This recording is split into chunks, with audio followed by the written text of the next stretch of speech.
ஒரு குழந்தை பிரதிஷ்டை. தருமன் ஜெயா அவங்க அரச்சலூர் குடியிருக்கிறாங்க. அவங்க நம்முடைய சபையை சேர்ந்த பிள்ளைகள். ஆண்டவருடைய கிருபையில் அவங்களுக்கு ஒரு ஆண் குழந்தையை கர்த்தர் கொடுத்திருக்கிறார். அல்லேலூயா. அந்த குழந்தையை கர்த்தருக்கென்று பிரதிஷ்டை பண்ணும்படியாக இந்த வேலையில் வந்திருக்கிறாங்க. அவங்கள குடும்பமாக நாம் முன்னே வைத்து தேவ சமூகத்தில் வைத்து நாம் அவர்களை ஆசீர்வதிக்க போகிறோம். தயவுசெய்து அவங்க குழந்தைய எடுத்துகிட்டு முன்னாடி வாங்க. இந்த குடும்பம் கர்த்தருக்குள்ளே நிலைத்திருக்கணும். என்றென்றைக்குமாய் ஆண்டவர் இவர்களை ஆசீர்வதித்து காக்கணும். ஒரு வசனம் மட்டும் படிச்சிடுறேன்.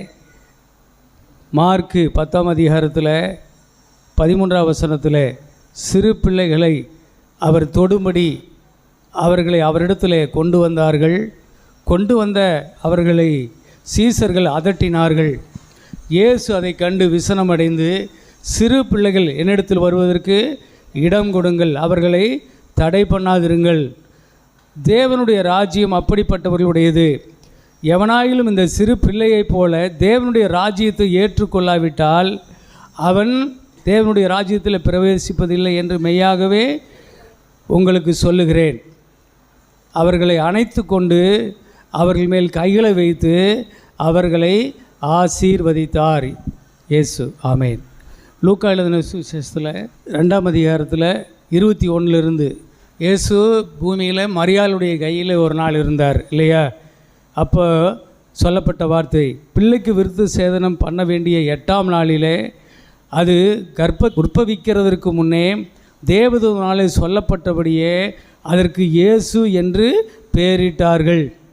அப்புறம் மோசேயின் நியாயப்பிரமாணத்தின்படியே அவர்களுடைய சுத்திகரிப்பின் நாட்கள் நிறைவேறின பின்பு முதற்பேரான அந்த ஆண் பிள்ளையை கர்த்தருக்கு பரிசுத்தம் எனப்படும் என்று கர்த்தருடைய நியாயப்பிரமாணத்தில் எழுதியிருக்கிறபடி அவரை கர்த்தருக்கென்று ஒப்பு கொடுக்கவும், கர்த்தருடைய நியாயப்பிரமாணத்தில் சொல்லியிருக்கிறபடி 2 ஜோடு காட்டு புறாவையாவது 2 புறா குஞ்சுகளையாவது பலியாக செலுத்தவும் அவரை எருசலேமுக்கு கொண்டு போனார்கள் என்பதே. ஆமேன். அருமையான இந்த பிள்ளைகள் தருமன் ஜெயா கர்த்தருடைய சமூகத்தில் இவர்கள் கணவன் மனைவியாய் இணைந்து கர்த்தருக்குள் வாழ்ந்து இன்றைக்கு தேவ கிருபையினாலே இந்த குழந்தையை பெற்றெடுத்திருக்கிறார்கள். இந்த குழந்தைக்கு இன்றைக்கு பெயர் வைக்கும்படியாகவும் இந்த குழந்தையை கர்த்தருக்கு பரிசுத்தம் என கர்த்தருக்காக பிரதிஷ்டை செய்யும்படியாகவும் இவர்கள் தேவாலயத்திற்குள்ளே வந்திருக்கிறார்கள். இஸ்ரவேலிலே பிறக்கும் ஒவ்வொரு குழந்தையும் இவ்விதமாக தேவனுடைய ஆலயத்திலே கொண்டு வந்து இந்த முறைமையை செய்வது வழக்கம். அந்தப்படி தான் இவர்களும் இப்பொழுது கர்த்தருக்கு முன்பாக இருக்கிறார்கள். அன்றைக்கு மோசே சிறு குழந்தையாக இருந்த பொழுது பார்வோன் அரசகுமாரி அந்த குழந்தையை எடுத்துக்கொண்டாள். அந்த குழந்தையை வளர்த்துவதற்கு ஒரு தாய் வேண்டும் என்று கேட்ட பொழுது அந்த குழந்தையை பெற்ற தாயை மீரியாம் அழைத்து கொண்டு வந்து பார்வோன் ராஜகுமாரியிடம் விட்டார்கள். ராஜகுமாரி அந்த குழந்தையை எடுத்து, அவள் தாய் என்று அவளுக்கு தெரியாது, ஆனால் அவளிடத்தில் கொடுத்து, இந்த குழந்தையை எனக்காக வளர்த்துடு, அரண்மனையிலிருந்து இந்த குழந்தைக்கு வேண்டிய அத்தனையும், இவன் வாழ்நாள் முழுவதுக்கு வேண்டிய அத்தனை பொன்னும் பொருளும் ஆசீர்வாதங்களும் வழங்கப்படும் என்று சொல்லி அவள் அந்த நேரத்தில் சொன்னாள். அதே மாதிரி மோசே எல்லா ஆசீர்வாதத்தோடும் வளர்ந்தான். அல்லேலூயா. அது மாதிரி தான் தேவாலயத்துக்கு கொண்டு வந்து தேவ சமூகத்தில் தேவன் ராஜாதி ராஜா, கர்த்தாதி கர்த்தா, தேவாதி தேவனாக இருக்கிறார். கர்த்தர் பூமியில் பிள்ளைகளை அவர்களை ஆணும் பெண்ணுமாய் படைத்து அவர்களுக்கு குழந்தை பாக்கியம் கொடுப்பது எதற்கு என்று சொன்னால், அவர்கள் கர்த்தருக்கென்று சந்ததியாய் இருக்க வேண்டும். அல்லேலூயா சொல்லாமா? கர்த்தருக்கு ஒரு வம்சம் உண்டாகணும். ஏனென்றால் இந்த பூமியும் அது நிறைவும் யாருடையது? அவர் சொல்கிறாரு, ஏன் பூமியில், ஏன் வானத்தில், ஏன் பூமியில் இங்கே வாழக்கூடிய பிள்ளைகள் எனக்காக வாழ வேண்டும், எனக்கு ஒரு சந்ததி இங்கே உண்டாக வேண்டும், என் சாயல் என் ரூபத்தின்படி நான் படைத்த என் பிள்ளைகள் என்னை அறிந்து வாழுவதற்காக இந்த பிரதிஷ்டையை தேவன் ஒழுங்குபடுத்தினார். இந்த குழந்தைக்கு இயேசு இயேசு என்று சொல்லி தேவனுடைய விசுவாசத்தை ஊட்டி வளர்த்து இவன் பெரியவனாகி இந்த உலகத்தில் இயேசுவின் நாமத்தை உயர்த்துவான். அந்த நம்பிக்கையில் தான் கர்த்தர் இந்த குழந்தையை கொடுத்திருக்கிறார். அல்லேலூயா சொல்லுவாமா? சரி, ரைட்.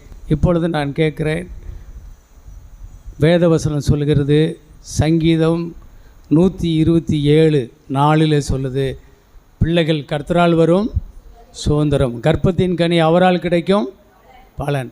ஆகவே இந்த குழந்தையை தருமன் ஜெயா நீங்கள் கர்த்தர் கொடுத்தார் என்று விசுவாசிக்கிறீர்களா? விசுவாசிக்கிறேன். இந்த குழந்தையை கர்த்தருக்காக வளர்ப்பேன், இவனை கர்த்தருக்குள்ளே வளர்ப்பேன் என்று நீங்கள் வாக்கு கொடுக்கிறீர்களா? கொடுக்குறோம். அப்படியானால் இந்த குழந்தைக்கு ஒரு பெயர் வைத்து ஜெபம் பண்ண போகிறேன். நாம் கண்களை மூடி நாம் ஜெபம் செய்யலாம். ஆமேன். சோத்ரம் சோத்ரம் சோத்ரம். ஆமேன். அருமையான தேவ பிள்ளைகளே, தர்மன் ஜெயா அவர்களுக்கு தேவன் கொடுத்த இந்த அழகான ஆண் குழந்தைக்கு ஜோசுவா என்று பெயரிட்டு இந்த குழந்தையை பிதா குமாரன் பரிசுத்தாவி நாமத்தினாலே நான் ஆசீர்வதிக்கிறேன். ஆமேன். இன்று முதல் இவன் ஜோசுவா என்று அழைக்கப்படுவான். ஆமேன். ஜெபமணியெல்லாம் எங்களை அன்பாக நேசிக்கிற எங்கள் பரலோகத்தின் நல்ல பிதாவே, தருமன் ஜெயாவுக்கு நீர் கொடுத்த இந்த அழகான ஆண் குழந்தையை கர்த்தருடைய சன்னிதானத்தில் கொண்டு வந்தார்கள். உம்முடைய நாமத்தினாலே நீர் கொடுத்த பிள்ளை என்று அவர்கள் சொன்னார்கள். இந்த குழந்தையை உமக்காக வளர்ப்பேன், உம்முடைய நாமத்திற்கு மகிமையாக இவன் திகழுவான் என்று ஆண்டவரே அவர்கள் வாக்கு பண்ணினார்கள். அந்தப்படி நீர் இப்பொழுது சிறு பாலகனை நீர் ஆசீர்வதிக்கவும் அங்கீகரிக்கவும் ஆண்டவரே இவனை இந்த ஜோசுவாவை நீர் ஆண்டவரை பொறுப்பெடுத்து கொண்டு எங்கள் தேசத்தில் அன்றைக்கு ஒரு ஜோசுவாவை ஆண்டவரை மோசேக்கு பிறகு இஸ்ரவேல் ஜனங்களை வழிநடத்துகிற ஒரு சேனை தளபதியாக ஆண்டவரை இஸ்ரவேலின் சேனை மக்களுடைய தலைவனாக நீர் அவனை வழிநடத்தினீர். அதுபோல் இவன் வளர்ந்து கர்த்தருக்காக உயர்ந்திருப்பானாக. தேவனுடைய மகிமையான திட்டங்களை எல்லாம் இவன் நிறைவேற்றும் ஆசீர்வாதம் இவன் மேல் உண்டாகட்டும். ஆமீன். அதற்காக இவனை நான் இயேசுவின் நாமத்தினாலே பிதா குமாரன் பரிசுத்த ஆவியானவருடைய திரியேக நாமத்தை சொல்லி இயேசு கிறிஸ்துவின் இரத்தத்தை நான் தெளித்து இந்த பிள்ளையை கர்த்தருக்கென்று பரிசுத்தம் பண்ணி இந்த குழந்தையை கர்த்தருக்கென்று மீட்டெடுத்து கொண்டு இந்த பிள்ளையை கர்த்தருக்காக வளர்த்திடுங்கள் என்று சொல்லி அவர்கள் பெற்றோர்களிடத்தில் நான் கொடுக்கின்றேன். இன்று முதல் கர்த்தர் இந்த குழந்தையினுடைய தேவைகள் அனைத்தையும் பரலோக ராஜ்யத்திலிருந்து தேவாதி தேவனுடைய ராஜ்யத்திலிருந்து எல்லா ஆசீர்வாதமும் சுகமும் பலனும் விசேஷித்த எல்லா விதமான பொக்கிஷங்களும் ஐஸ்வர்ய ஆசீர்வாதங்களும் சம்பூர்ணமாக இவனுக்கு அனுப்பப்படுவதாக என்று இயேசுவின் நாமத்தில் நான் வேண்டிக் கொள்ளுகிறேன். ஆமீன். இந்த குடும்பம் இந்த குழந்தை நிமித்தம் இந்த பிள்ளைகளுடைய வாழ்க்கையினை மென்மேலும் ஆசீர்வதிக்கப்பட்டு உயரட்டும் உயரட்டும். இது விலைமதிக்க முடியாத பொக்கிஷம், விலைமதிக்க முடியாத ஆசீர்வாதத்தை தேவ கரத்திலிருந்து அவர்கள் பெற்று செல்லுகிறார்கள். கர்த்தருக்கு மகிமையாக வாழ்வார்களாக.